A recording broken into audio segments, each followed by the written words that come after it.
Hej! Du vet väl om att vi på EFN ger dig ekonominyheter hela dagen, inte bara här i podden. I Finansmagasinet hittar du aktuella berättelser, skarpa perspektiv och förklarande texter om börs, finans och näringsliv. Bland skribenterna finns Johan Norberg, Martin Krag, Katrin Kilos och Fredrik Strage. Dessutom gör Martin Kellerman comeback som serietecknare. Testa Finansmagasinet i 3 månader för 19 kronor i månaden. Prenumerera nu.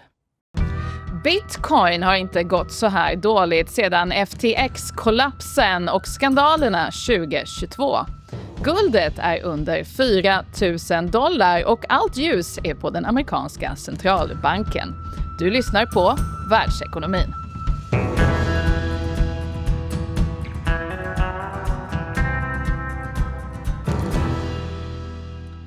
Claes, du gör din sista vecka här innan det bär av till Öland där 3 av de 4 kvinnorna i ditt liv redan befinner sig, om jag har förstått saken rätt. Du är själv i stan med en av döttrarna. Det är helt rätt.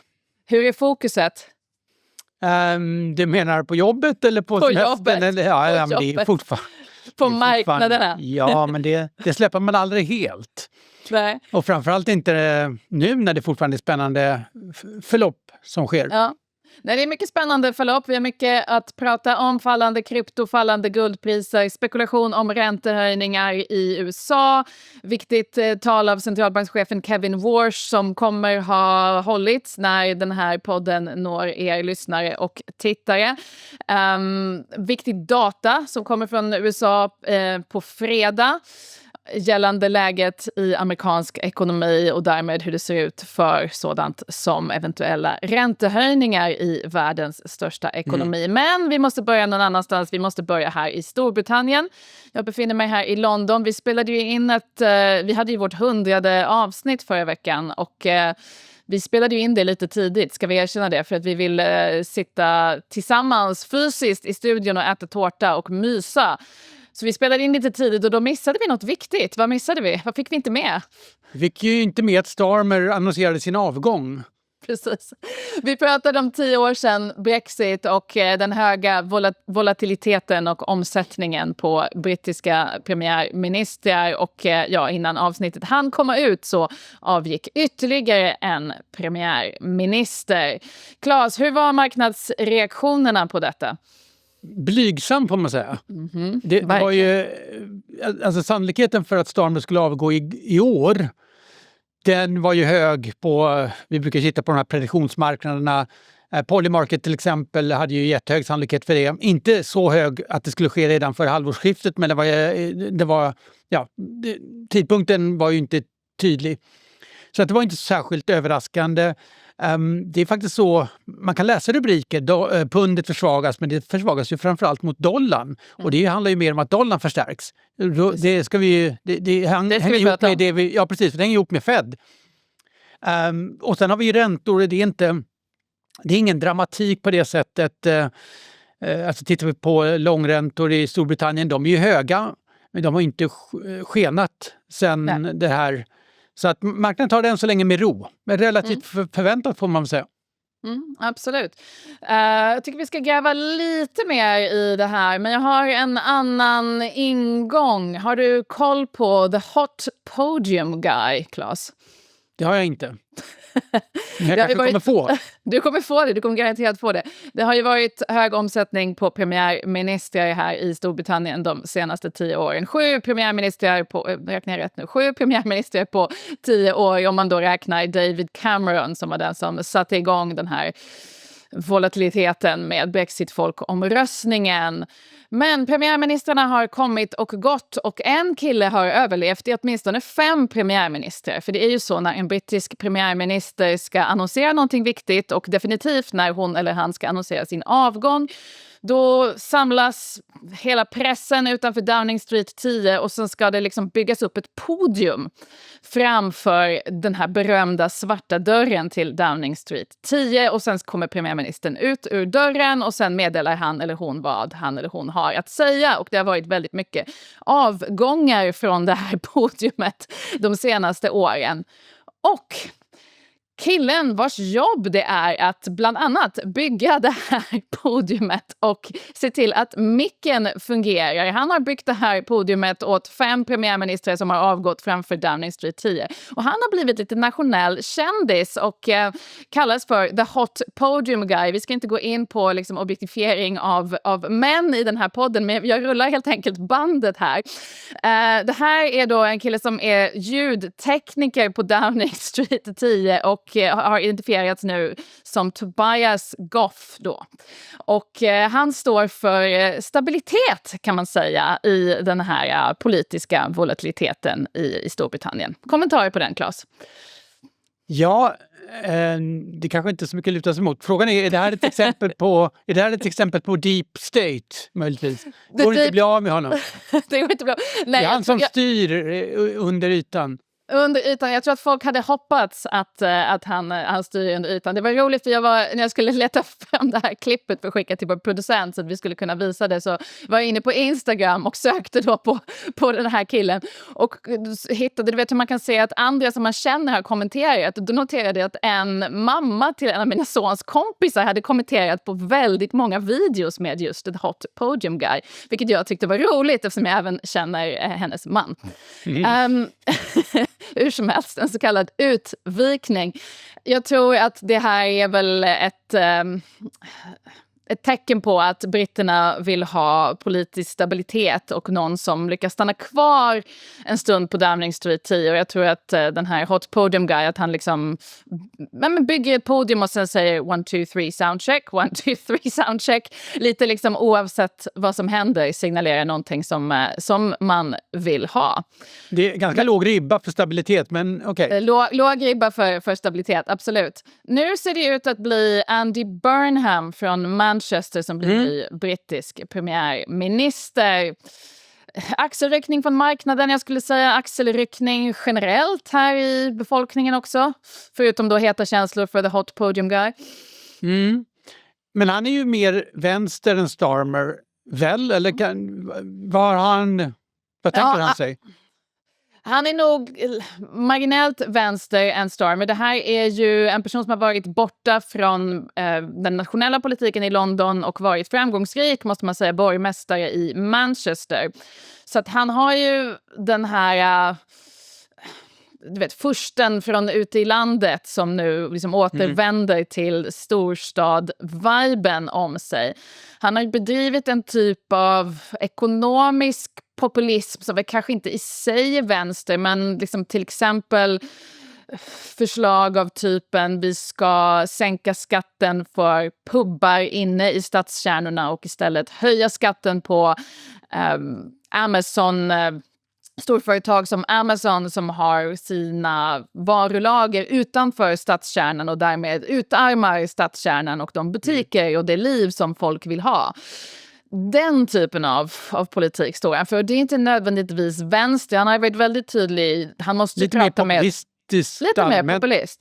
Ja, men precis. Lite mer populistisk. Han har ju varit väldigt tydlig. Det blir viktigt vem som blir finansminister, men han har ju varit tydlig med att han så att säga vill få ordning på de offentliga finanserna här i landet, vilket behövs och vilket han måste, för att annars så drar räntan iväg ytterligare. Men jag vet inte, han har ju blivit vald för att han anses med den här typen av populism kunna förhindra det som ju faktiskt är den stora. Det hade ju blivit en marknadsreaktion om det blir så. Alltså Nigel Farage, högerpopulisten, som nästa premiärminister här i Storbritannien. Det är ju men det är ett antal år bort, så att det orkar inte marknaden, precis. Det orkar inte marknaden fokusera på just nu. Nej, precis. Men jag tror att det är det Labourpartiet har fokuserat på väldigt mycket och därför känt att de ska byta ut Starmer mot någon med större möjligheter att förhindra detta. För Farage, det där är ju en kille som inte bryr sig så mycket om, hittills i alla fall, statsfinanserna och det finns ju andra aspekter av hans politik också, men eftersom den här podden handlar om den typen av saker så har ju han inte så att säga lagt sig i mittfållan där historiskt. Så där skulle man kunna tänka sig att om man var marknaden så skulle man reagera på det, om det nu blir så. Absolut.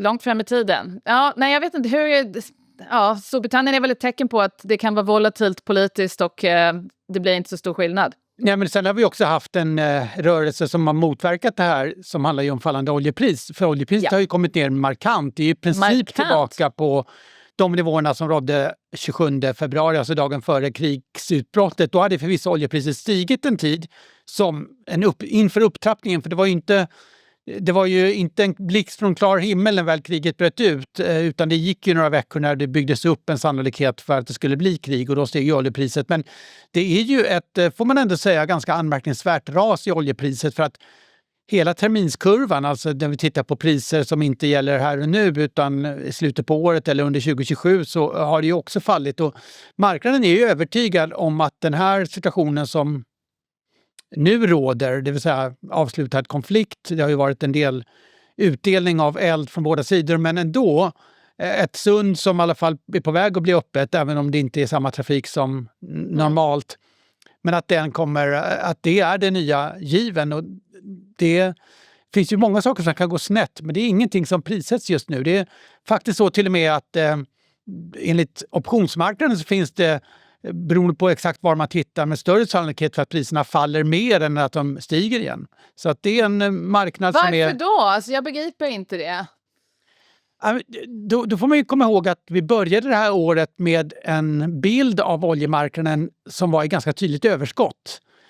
Efterfrågan hålls tillbaka av en pågående omväxling till andra energislag, och utbudet har stigit trendmässigt, kan man säga, inte minst i USA har ju bidragit med det. Nu är vi långt ifrån att ha en normalisering av utbudet trots allt, men det är väl den här bilden av att det kan bli återigen för mycket olja som finns i bakhuvudet på oljemarknaden också. Men det är mycket som kan gå snett naturligtvis. Vi vet inte hur det här avtalet ska se ut. Än så länge verkar USA vara villiga att nästan göra vad som helst, gå med på vad som helst till... Alltså, vilket man ju kan förstå. De måste ju gå med på nästan vad som helst. De vill få ner oljepriset, eller de vill se till att oljepriset fortsätter att ligga lågt och fortplanta sig till bensinpriser och så vidare. Och inför mellanårsvalen då i början på november så kan man ju, det är svårt att se att USA ska tänka sig att återstarta den själva militära konflikten. Så det här är ju en och det gör ju att inflationsriskerna minskar. Vi har inte sett det direkt i inflationsutfallen än så länge, det är för tidigt, men vi vet ju att det kommer bli lägre bensinpriserna har ju redan fallit. Det kommer synas i inflationsutfallen under de närmaste månaderna. De här spridningsriskerna till andra råvaror minskar och därmed så behöver centralbanken inte vara lika aggressiva.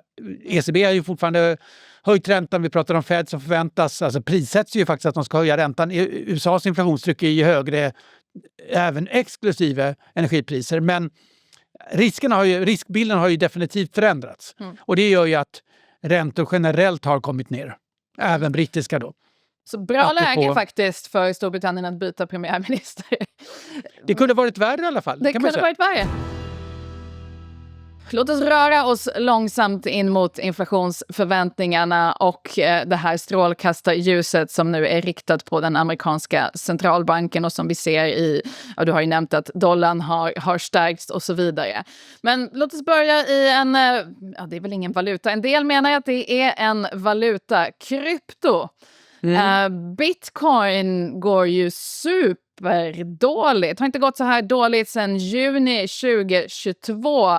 Och det är den som minst... Och då tänker du, precis, då menar du alltså hur mycket det faller. Ja, för att precis. Nivån är den lägsta sedan 2024 just nu. Precis, ungefär. faller på en månad. Är det. Ja, just det, precis. Så det är juni som precis nu är slut, ja. Juni 2022, då hade man en liknande då kollaps, men då var det för den som minns Sam Bankman-Fried, om ni minns honom, bedragaren, FTX-kollapsen.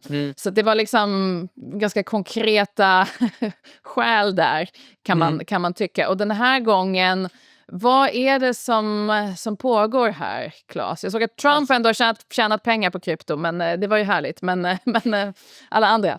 Ja, men det är ju så att korrelationen nu mellan krypto eller bitcoin då och guld är jättehög. Det är inte ovanligt. Alltså bitcoin brukar ju ibland kallas det digitala guldet och de delvis delar ju karaktäristika, kan vi säga. Alltså ska ju vara någon typ av inflationshedge, framförallt om det blir väldigt hög inflation. Det har ju inte fungerat den här gången och det är väl delvis för att man inte har räknat med att inflationen ska trots stigande oljepris bli så pass hög att det ger den typen av tryck upp. Istället har man ju sett att både guld och bitcoin har varit mer korrelerat med riskaptit. Så att de följer faktiskt när börser föll i början på konflikten. Och då kan man ju fundera på varför återhämtar den sig då inte när börser återhämtar sig, för de har ju fortsatt att falla trots att För där skulle man kunna tänka sig att de skulle gå åt motsatt håll, eller hur? Ja, absolut. De har ju egentligen fallit både när konflikten tog fart och oljepriset steg och när oljepriset kommit ner. För att grundtanken där borde vara att börsen faller och då håller man fast i sitt guld eller sitt digitala guld. Men det var inte det som hände, utan både guldet och det som ibland kallas för det digitala guldet, alltså krypto, föll tillsammans med börsen och det var konstigt. Fast kanske också inte konstigt. Nej, men då har vi den här portföljeffekten som vi brukar återkomma till ibland.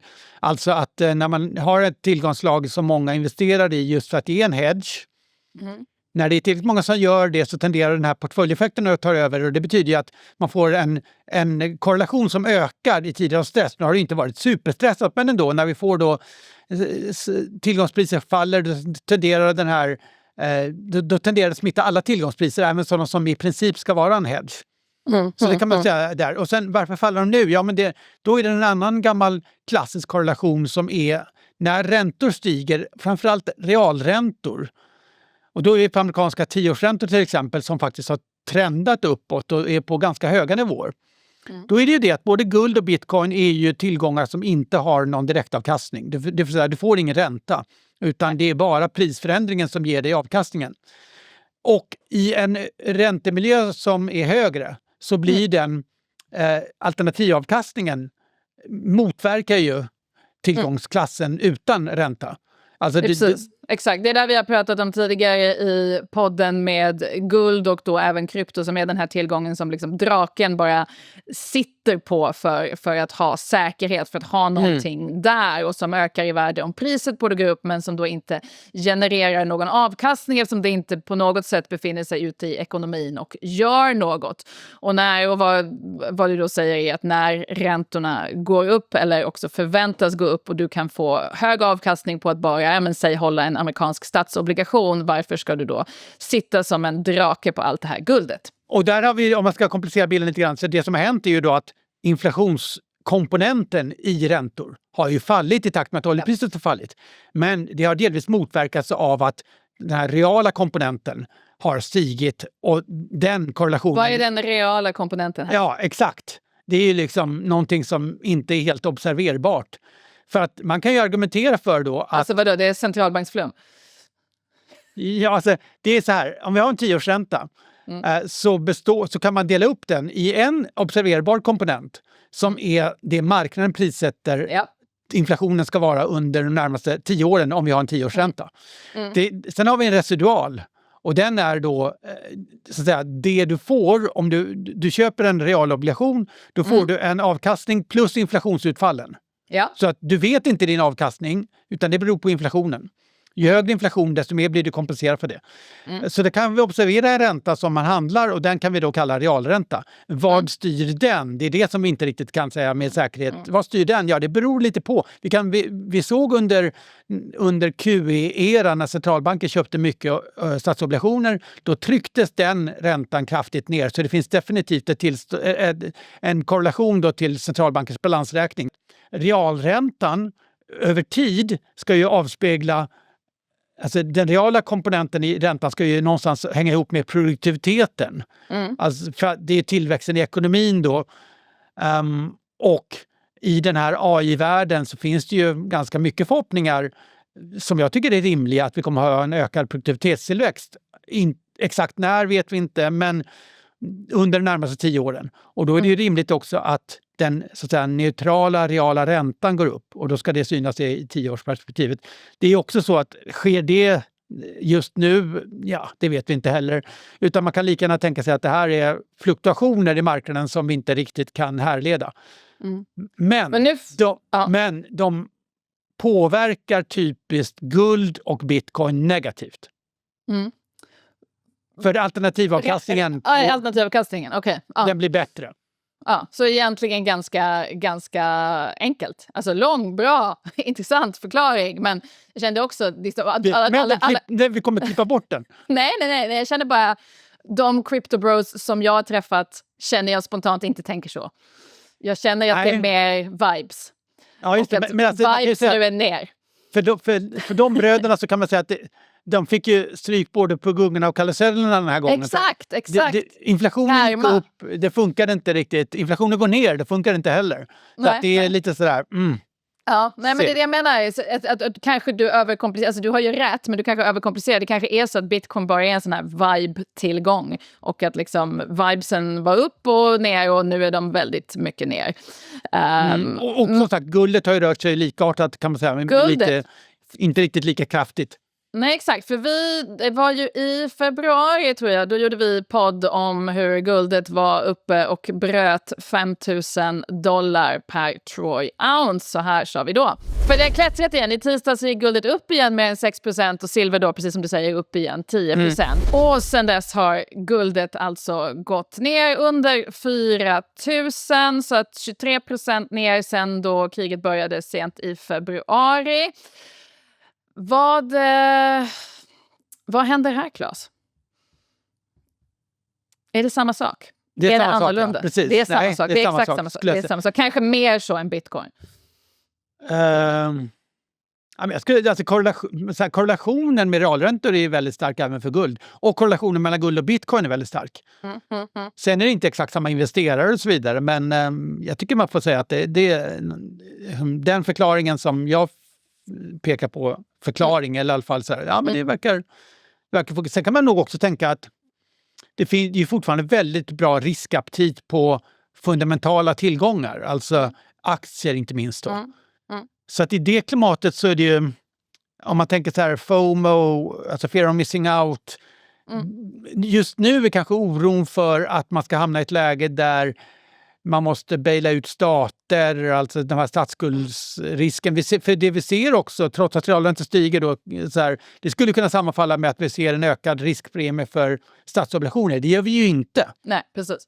För det är därför där man ofta köper inte minst guld, för att man tror att centralbanken kommer förlora kontrollen, eller staten egentligen kommer förlora kontrollen över valutan som sådan. Och då är det bra att vara den här draken som sitter på allt guld. Och den typen av risker ser vi inte. Nej, precis. Så om man ska försöka hitta någon typ av... Jag vet att du som journalist och författare vill ha en story här, och det får man ju vara försiktig med. För det finns inte alltid, eller oftast inte en story tyvärr, men om man skulle vilja göra en story här, då kan man säga så här, ja men det här är AI i grunden som styr det här, och då är det så här att man är inte så orolig för de höga statsskulderna, för att det kommer vara så mycket produktivitet i ekonomin så att man kommer kunna ta ut dem, eller man kommer få det skatteintag man behöver för att, så att säga, få ner skulden som andel av BNP, för BNP kommer rusa. Och investerare, de vill inte äga guld som inte har någon som helst AI-koppling. De vill äga de här grejerna som kommer också gå till himlen. Så, på det sättet, och det ska också synas då realräntor. Jag tror man ska vara försiktig med att göra den här storyn allt för sådär coherent, men ändå. Framförallt på den statsfinansiella sidan. Jag kan ju förstå att investerare tänker så, att om man köper... Allting är bara stories. Djupt påstående här. Men tror jag på det? Ja, mycket är stories.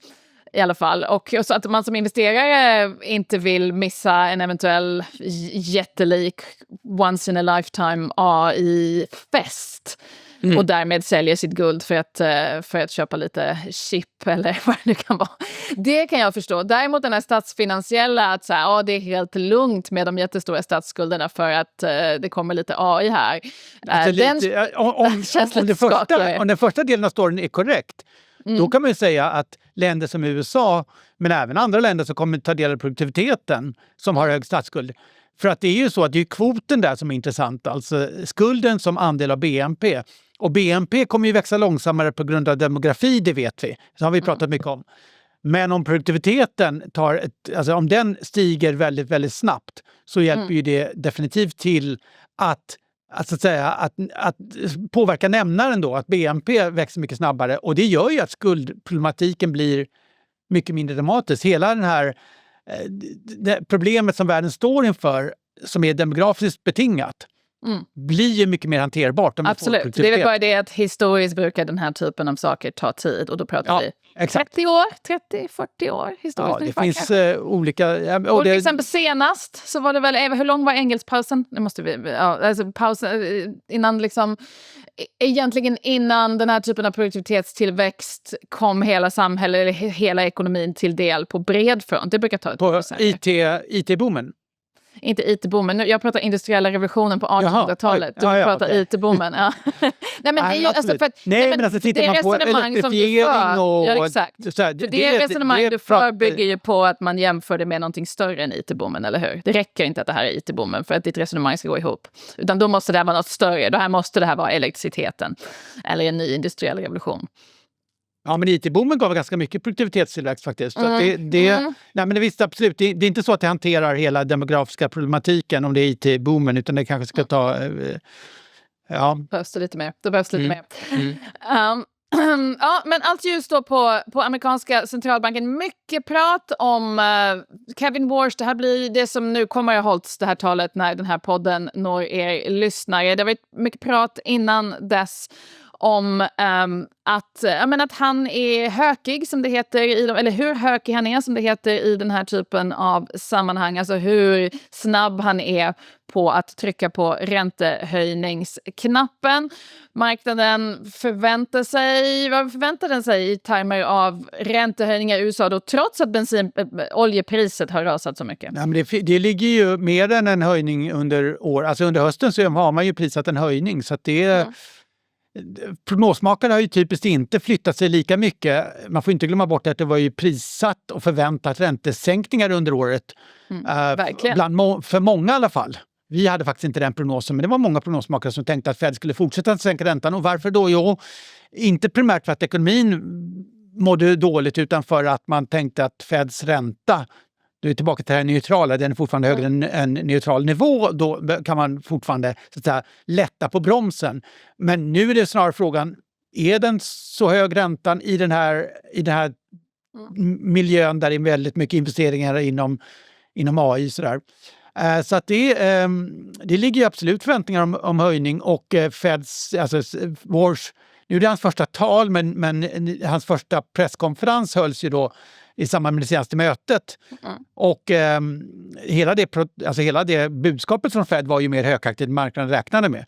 Så att det är klart att Fed eldar ju på den här hökigheten, men man får ju lite tid snarare av oljeprisfallet. Frågan om man kommer att ta sig den tiden, eller om Warsh vill hetsa fram någonting, för han verkar ju ha ganska många ledamöter med sig som kan tänka sig höja räntan.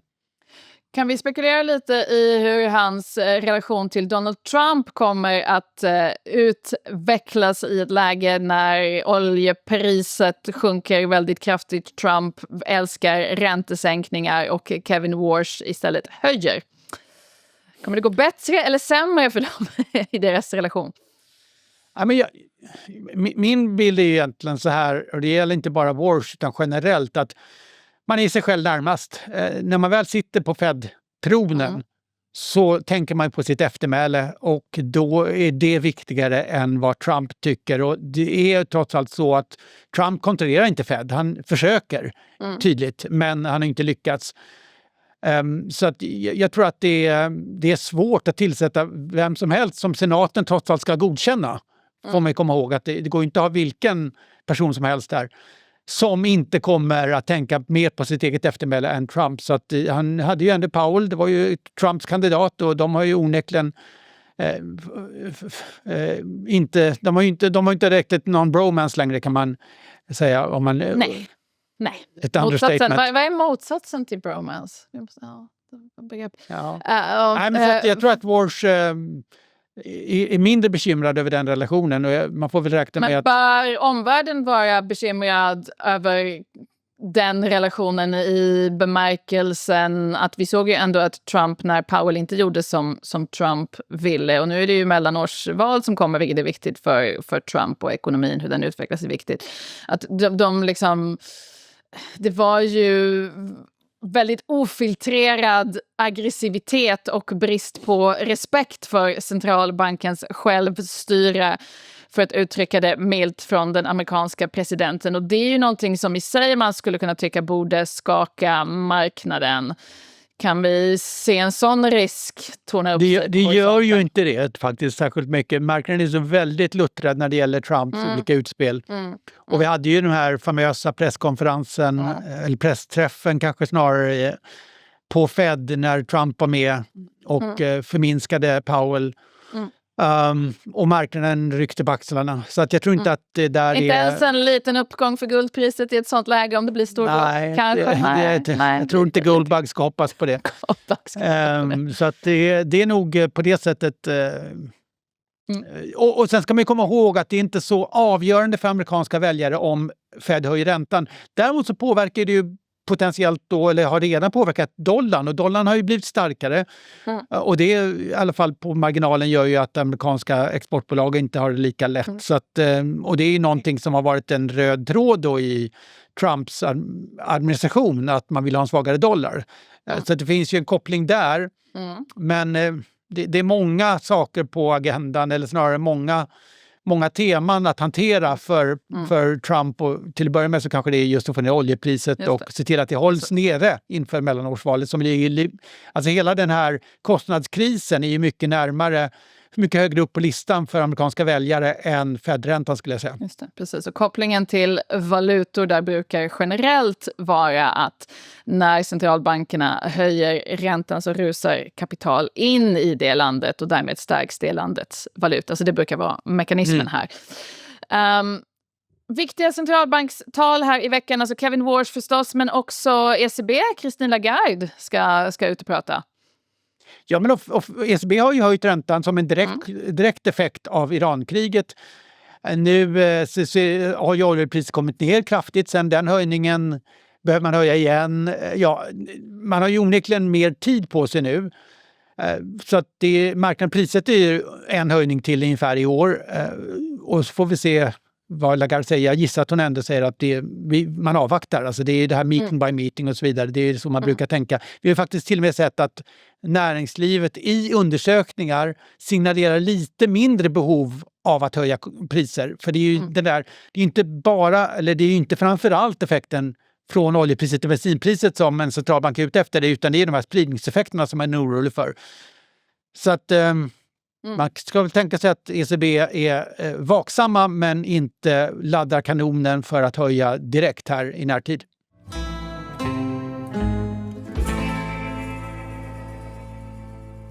Ja, så denna vecka med viktiga centralbankstal så har jag gjort veckans lista, Claes, på de 3 viktigaste centralbankstalen.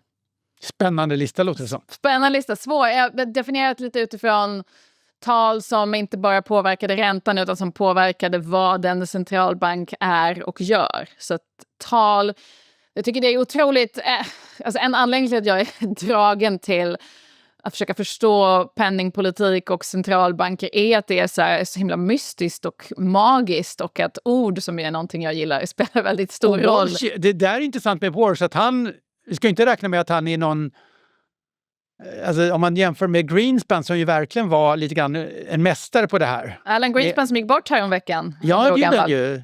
Apropå 400, han blev ju 100 år, tror jag precis. Han är ju en av de stora legendarerna. Hans eftermäle blev ju, apropå eftermäle, blev ju kanske inte riktigt så fint som det var eftersom finanskrisen kanske inte så att man ska skylla på honom, men han underskattade lite grann, eller överskattade kanske snarare marknadens kapacitet att reglera sig själv. Men han var ju... Ja, fortsätt. Nej, alltså, men han var ju väldigt mycket en ordkonstnär, kan man säga, som ju Warsh tror jag inte förväntas vara och inte vill vara heller. Han vill ju inte att centralbanken ska hålla på med sånt där riktigt. Han är ju emot forward guidance till exempel. Att centralbanken ska utlova det ena eller det andra och försöka styra marknaden. Så det blir intressant att se vilken prägel det där kommer sätta när det gäller just ordets makt och Fed. Apropå Greenspan, en kort parentes, en gammal kompis till mig som slutade på The Economist här i London för det var över 10 år sedan tror jag han slutade. Liksom, han är långt inne i hedgefondvärlden så länge. Han fick nu när Greenspan gick bort häromveckan blev jättechockad för att de då publicerade en runa över Alan Greenspan som han skrev när han fortfarande jobbade på The Economist. För att man sitter och förskriver, alltså jag tycker det är ett av de absolut jobbigaste grejerna som man kan få göra som journalist. Jag tycker det är verkligen sånt läge jag får skrivkramp när man måste skriva runor för folk som fortfarande lever. Jag tycker det är supersvårt. Men sådana finns ju förberedda för de personer som förväntas då liksom, riskerar att gå bort. Och det säger någonting om att den här runan... Gäller inte det alla? Vad sa du? Gäller inte det alla till slut? Jo, men man har inte färdigskriva runor på allt och alla. Och ibland går det, jag kommer ihåg under pandemin när här i Storbritannien och Boris Johnson helt plötsligt blev sjuk i covid och liksom min dåvarande arbetsgivare bara, du måste skriva en dödsruna för att de inte hade någon. Så det är jättesvårt och jag lyckades faktiskt inte få ur mig någonting för att det kändes så... Tummarna bara. Jag tycker det. Jag brukar kunna producera text, men jag tycker i sådana lägen det är väldigt, väldigt svårt att skriva runor för folk som fortfarande lever. Det är någonting väldigt konstigt med det. Men hur som helst, han var väldigt förvånad över att de publicerade den här väldigt gamla runan över Alan Greenspan. Och det säger någonting om hur gammal Alan Greenspan blev. Men hur som helst, viktig centralbankschef. Vi får se om han made the list. Ja, nej faktiskt inte. Okej, vi ska ta fler. Plats nummer 3, de 3 viktigaste centralbankstalen i modern tid. Ben Bernanke, 21 november 2002. Kommer ni ihåg det här, Claes? Alltså, jag undrar om det är då... han är inte Fed-chef då. Exakt. Han är inte Fed-chef. Och det här är då före finanskrisen som då kommer att vara hans eldprov. Men han håller ett tal om vad en centralbank kan göra om räntan redan är noll och ekonomin ändå hotas av deflation. Making sure it doesn't happen here. Och det här har gått till historien som helikoptertalet för att Ben Bernanke pratar om bland annat helikopterpengar. Vad är helikopterpengar, Claes Måhlén? Men det var ju det som sen faktiskt blev verklighet under pandemin. Precis. Att man helt enkelt skickade ut checkar till amerikanska hushåll. Finansierade då av staten.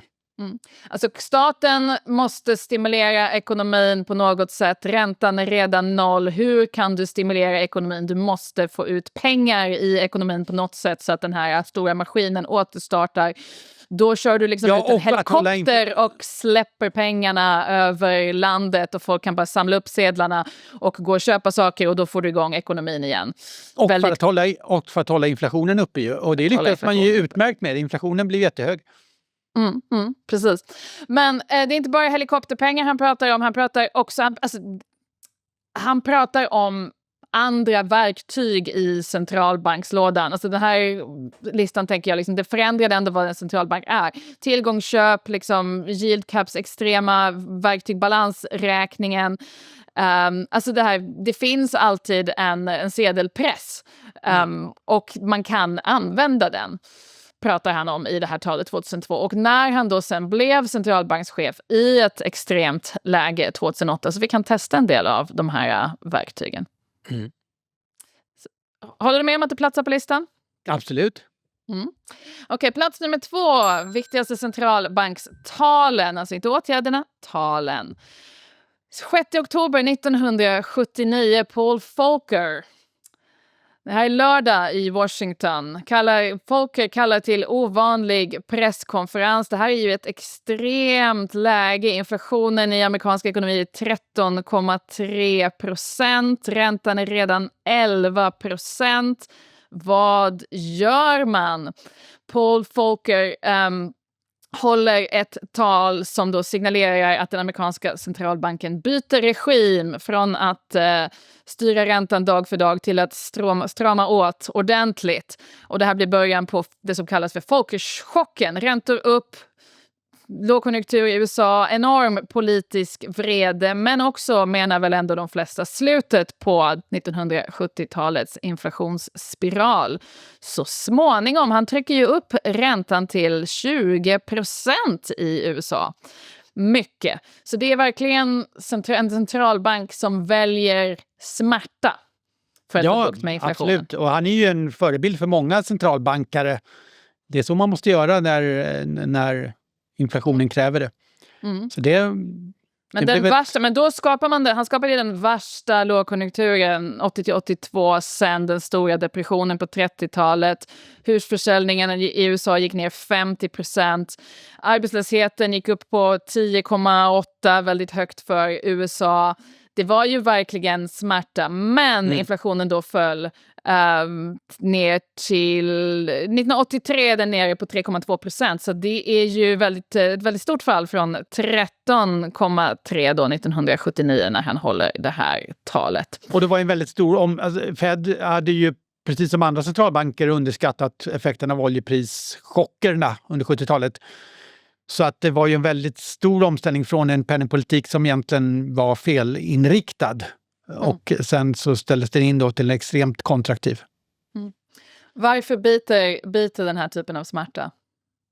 Ja, det är ju egentligen bara en direkt effekt av hur hög räntan är relativt inflation och förväntningar och så vidare. Så att det är ju ingen som tvekar på att man kan skapa den effekten. Det är bara frågan om man är villig att ta smärtan. Och det är därför man har centralbanker som då är oberoende från politiker. Det vill säga det är svårt för politiker, framförallt inför ett val, att skapa den typen av smärta för man vill bli återvald. Men centralbanker ska kunna göra det oavsett politiska cykeln.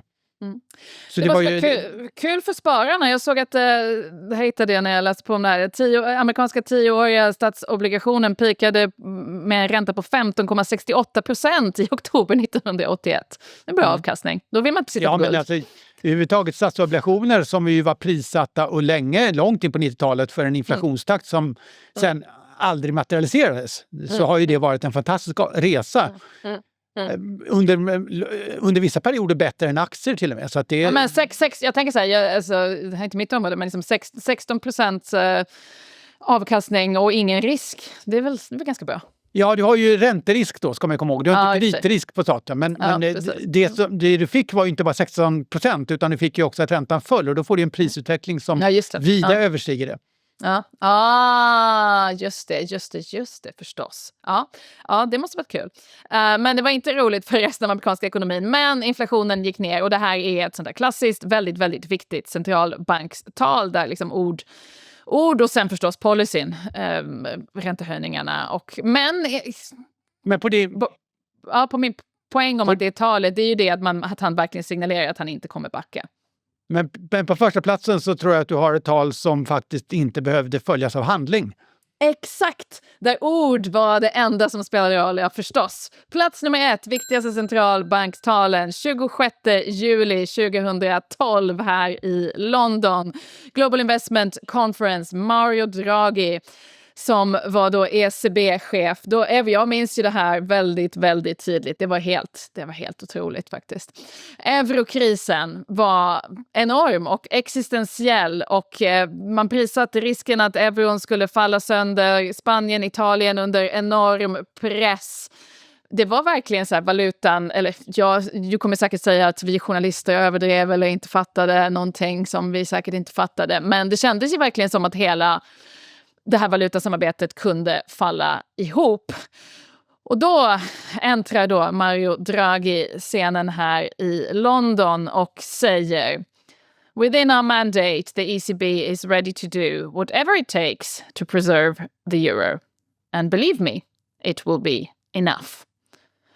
Och det räckte för att obligationsmarknadens vilda jakthundar faktiskt, de lugnade ner sig direkt. Alltså ECB följer upp med policy. Sen senare i augusti, september kanske till och med. Men det är verkligen de här orden som räddar hela eurosamarbetet. Ja, och det där finns ju kvar kan man säga. Och det är inte bara av godo. Jag menar inte just att Draghis ord utan hela den här backstoppen kan vi kalla det. Garantin Vad är från det han ECB. menar med whatever it takes? Varför, Ja, varför backar? Alltså jag pratade med någon sån här obligationshandlare, kommer jag ihåg då, som var så här... För de bettade ju på kollaps av valutan, inte bara det. Men så fort en centralbank... Och det här är ju inte liksom några idealistiska killar, i min erfarenhet i alla fall. Men det är så här... Så fort en centralbank signalerar att den kan tänka sig att använda sedelpressen, då är man galen om du bettar mot den centralbanken. Och alltså drog man sig tillbaka och alltså så lugnade allting ner sig direkt. Ja, de har ju en oändlig balansräkning då, centralbanken. Och sen är ju då frågan within our mandate, och det har ju varit ifrågasatt. Är det där tillåtet? Och tyskarna framförallt har ju liksom landat delvis i att det inte är tillåtet. Och tittar man på hur de här länderna handlar idag, så är det ju en milsvid skillnad mot de spreadarna som var under eurokrisen, men de är ju inte noll. Men de är ju nedtryckta av det faktum att man inser att det finns en liksom backstop, det finns en sån garanti från ECB som inte är, den är delvis explicit, men det är under väldigt speciella omständigheter, men den är framförallt implicit. Alltså ECB kommer inte tillåta en isärspreadning, att vissa obligationer för vissa länder handlar kraftigt sämre än tyska till exempel. Och det där... då kommer man gå in och köpa. Ja, eller och eftersom marknaden är medveten om det, så påverkar det spreadar redan nu. Vilket får den negativa konsekvensen, menar jag i alla fall, att det inte blir en marknadsprissättning fullt ut av de här tillbaka till statsskulderna. Så franska statsobligationer handlar som dyrare än de skulle gjort. Alltså räntor blir lägre än de annars skulle varit. På grund av den här då implicita garantin. Och vad gör det då? Ja, det gör ju att du som politiker i Frankrike inte behöver, och framförallt väljare, de behöver inte ta medicinen. De kan leva i den här lite då konstlade världen. Medan å andra sidan britterna straffas, för de har inte den implicita garantin från euron. Ja, precis. Du ser mer effekt på brittiska statsobligationer.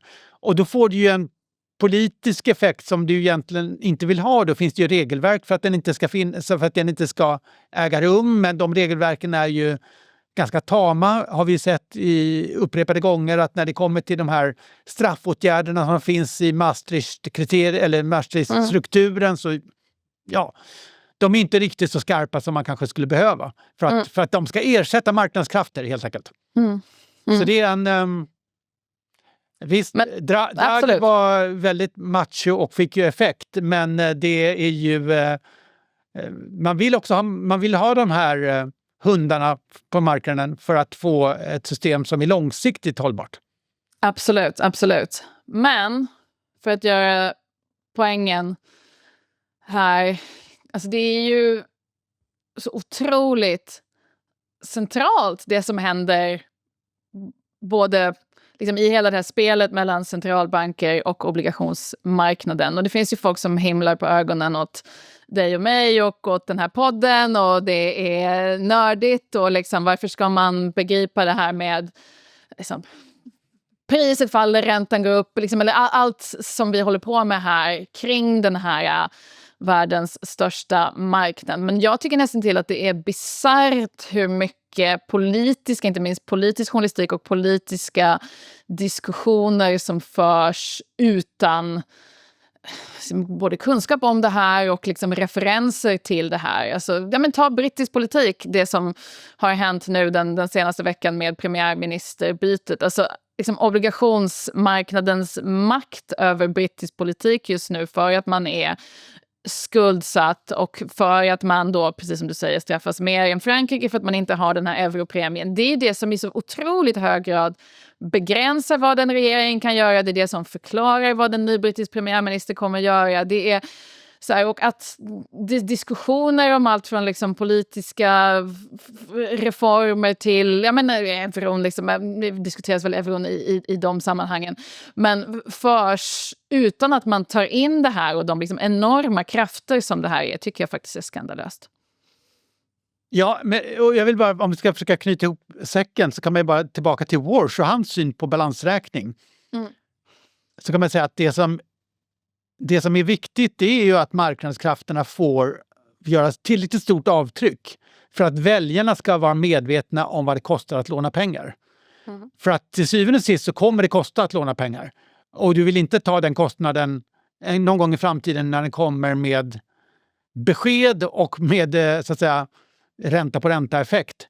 Utan du vill förstå det löpande. Och det är där man inte vill att centralbanker, där kan man väl ge Walsh rätt, och det är där man inte vill att centralbanker ska förstöra den marknadssignalen. Och ECB skulle jag hävda då, som strukturen ser ut, de mildrar den i alla fall. Och det gör ju att väljarna inte ser saker och ting helt klart. Och det får massor med effekter på hur politiker kommer bete sig. Lova guld och gröna skogar fast det inte finns resurser. Men Mario Draghi ändå, vilken hjälte. Jag vet att du tycker det. Jag tycker det. Men Claes Molléns slutord innan han tar semester för den här sommaren blir alltså, om jag ska parafrasera dig, förr eller senare kommer någon alltid att behöva betala. Det är korrekt, va? Det är korrekt. Det är korrekt. Det finns ju ingen gratis lunch. Det finns ingen gratis. Förr eller senare kommer någon alltid behöva betala. Det är din syn på världen i en mening. Det är inte min syn på världen, det är så världen är. Det är så världen är, precis. Whatever it takes. Nu ska du ta semester på Öland i ett par veckor. Jag kommer vara ensam, göra lite kortare sommaravsnitt här som man kan få följa, som faktiskt kommer att handla om ekonomiska sommarmysterier. Det ser jag fram emot. Så lite kort och förhoppningsvis koncis lyssning där till hängmattan. Och sen kommer vi vara tillbaka igen förstås om några veckor med ordinarie avsnitt av Världsekonomin. Innan dess, ladda ner EFN-appen om man vill läsa mina texter. Jag tror de kommer komma ut hela sommaren. Det är en vecka jag ska åka på charter till Grekland med mina barn. Annars så slipper man inte mig om man har EFN-appen. Finansmagasinet kommer ut varannan vecka under sommaren, men extra matiga nummer skulle man kunna säga på många sätt. Börssurr, vår systerpodd, de kör arbetslinje hela sommaren och varje fredag live för den som efterfrågar det, och det gör ju förstås alla. Men det här var sista ordinarie avsnittet av Världsekonomin för den här sommaren, men vi ses igen med sommarspecial nästa torsdag. Tack och hej! Trevlig sommar!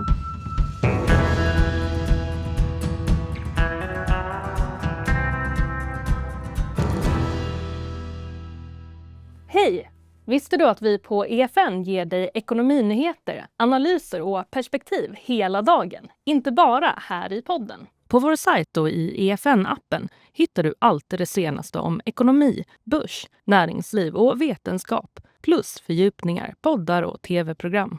All vår journalistik är gratis. Inga annonser, ingen betalvägg. Ladda ner EFN-appen idag. Mer att lyssna på, mer att läsa. Hos EFN. Det här var en produktion från EFN. Ansvarig utgivare Anders Hägerstrand.